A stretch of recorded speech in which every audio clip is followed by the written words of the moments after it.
So you live in America, you no longer have access to autopilot on brand new purchases, and you don't want to pay full self-driving sub price.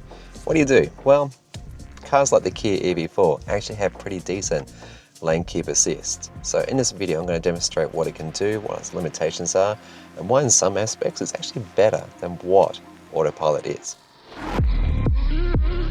Here's the first distinguishing feature between, say, Tesla Autopilot and Kia's lane keep assist. You can turn it on and off anytime you want to by pressing this button on the steering wheel. And this is the thing, it will actively want to engage with lane centering almost all the time, and you don't need to re-engage it if you, let's say, change lanes. So to compare that with Tesla Autopilot, school zone ahead. When you engage autopilot and you're on the freeway or highway and you change lanes, it will break it and you need to re-engage it again. Whereas this will not do that. And right now, it's very, very strong. It's actually trying to hit the car in the middle of the lane here. And I'll be able to demonstrate, even on like roundabouts and corners and things like that, that this car will basically attempt to do most of it by itself. Now, I'm responsible right now because I haven't engaged cruise control. So you need to think of it separate. So, with Tesla, you can do either just cruise control or lane keep assist, which is realistically autopilot.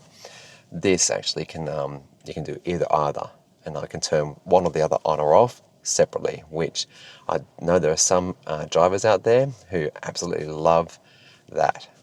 So in this review, I'm going to try to keep my hands off the steering wheel as much as possible, but appreciating I need to be able to take over at a moment's notice. So my hands will be hovering really, really close. All right, so now a boring stock standard straight like this is going to be no drama whatsoever. So School zone ahead. We're actually in the school zone. Well, actually the school zone has ended. Those bings and bongs, I can press the speed limit alerts just by pressing and holding the mute button. And there it goes, speed limit warning off. Awesome.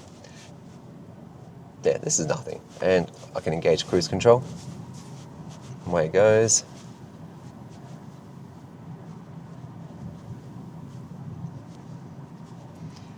So much like I describe autopilot as a level 2 advanced sort of system, this is what this is also.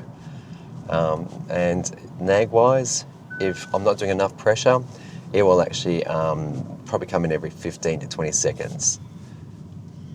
So how do I know if this system's actually working? Because you'll appreciate there's been no bongs or bings, weirdly, to say it's engaged or disengaged. And that is because in my head-up display, I can actually quite clearly see the green steering wheel symbol. So this is the car turning this corner, this is not me. And more than adequate, so we'll test out how long it's going to be before it's going to say, hey, are you actually holding the steering wheel? Like here it goes. So it says keep the hands on the wheel.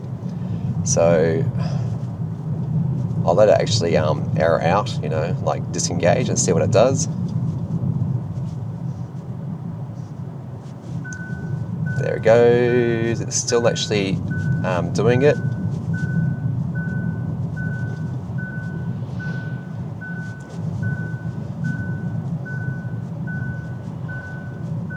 The green symbol is on, and I'm still going. I'm finding this most unusual behavior. Let's see if it's going to keep doing this corner. There it goes. All right, so we've had a disengagement. So lane keep assist is being cancelled by the car. So see if I can re-engage it, and I have. I've just re-engaged it. So I'll put cruise control back on, and let's see how it handles now. Stop and start traffic, and also this roundabout up ahead. So this is an equivalent of school zone ahead. Definitely a school zone. This is definitely something that realistically autopilot can't do, like a roundabout. They reserve that to full self-driving, just to be very clear as to what we're testing here. This is autopilot versus Kia's lane keep assist system, and I believe this is a generation 3. All right, so I don't know why, but it decided to go into the left of the lane despite some very good markings, and right now, no. School zone ahead. It didn't want to do that roundabout at all. So there you go, it's interesting. And oh my gosh, uncomfortably close to the car in front of us. Let me just change the follow distance. So I'll do level 2, or distance 2 it says. Fascinating the language I use too, driving style. Driving style. Now something that this Kia won't do is match speed to the signage in the area. I kind of thought it was a feature, but I've just looked through the menu and I can't see it. And more often than not, to be honest, I find them to be a little bit inaccurate and wrong. So this is quite clearly going to be a 40 zone for a school pick-up drop-off time. But, it needs to be in this lane. People are turning to get into the school there. But more often than not, what can happen is you're going down a freeway, say 100 k's per hour, and there's an exit lane, and to get off that exit lane, there'll be a sign on there that says 80 k's per hour. I don't know what it is, but most all cars I'm testing these days, they're picking up the wrong sign. And they're not using map data to get the correct speed. It's very annoying.